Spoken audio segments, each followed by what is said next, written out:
xanım bundan sonra, yəni Brilliant Dadaşova deyir, bundan sonra da heç bir mahnı yazmazsa, onun bir toy adamları, yəni öz möhrünü vurub.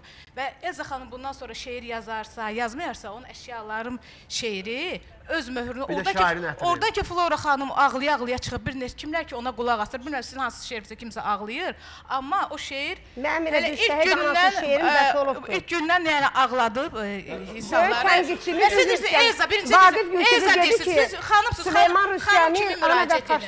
Dünəndən danışırsınız, bir dəqiqə qoy, icazə verin, mən danışım, sözümü deyim. Birincisi, Allahın seçilmişlərini, həmişə nəyəsə, Allah elə bir ki, onları ora dəvət edəndə imkan verində, sizin heç dinləmə qabiliyyətiniz yoxdur. Bir dəqiqə öz işləyəm. Allah bir vəzifəyi təyin edəndə, bu tarix boyu belə olub da, seçilmişlərini. Həmişə orada təzadlar olub. Şeyləri araşdırmadan çıxırsınız, hərə belə, əslində siz Elza xanımı ucaldırsınız, öz dayaq səviyyənizi göstərsiniz. Siz Elza xanımın pantomimanın oynadığı əsərləri, pantomima deyir ki, Elza xanım, çox sağ olun ki, siz bu əsərləri yazırsınız ki, biz təzə-təzə şeylər oynayırıq da, nə qədər eyni şeyləri oynaya bilərik.